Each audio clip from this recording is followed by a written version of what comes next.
In this video, we'll learn about some important groups. The group 1 is called as alkali metal group.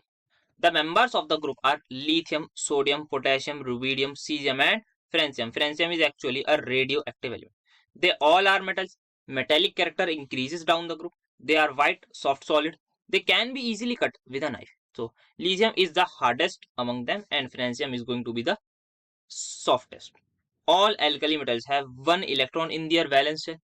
They all impart a characteristic color to the flame. That is, example, sodium imparts golden yellow color to the flame.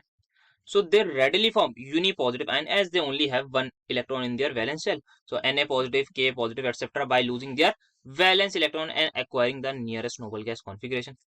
As alkali metals readily give up their electrons, they act as strong reducing agent.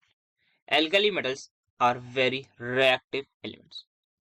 The reactivity of alkali metals increases down the group. Means from lithium, if we will compare the reactivity of lithium and sodium is going to be more reactive than lithium as it is below the lithium. As we know that it is increasing down the group. Alkali metals violently react with water and acids. They form ionic compounds with non-metals. Then the second group we have alkaline earth metals. The members are beryllium, magnesium, calcium, strontium, barium and radium, which is radioactive. They all are metals. All alkaline earth metals have two electrons in their valence shell. They form dipositive ion as they have two electrons in their valence shell, so they can lose those two electrons, Mg2 positive, Ca2 positive, etc. by losing just their two valence electrons.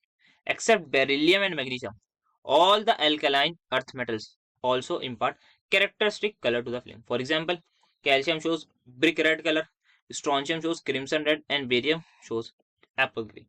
Like alkali metals, they are also good reducing agents.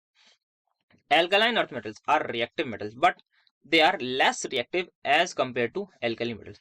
Their reactivity also increases down the group, means magnesium is going to be more reactive than beryllium. Then we have halogens.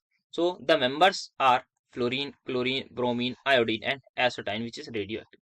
All these elements are typical nonmetals and are collectively called as halogens. In the uncombined state, they exist as diatomic molecules and are colored. Means fluorine exists as F2, chlorine exists as Cl2, and so on. For example, fluorine is yellowish color gas. Chlorine is greenish yellow gas. Bromine is reddish brown liquid and iodine is grey violet solid. They all have 7 electrons in valence shell.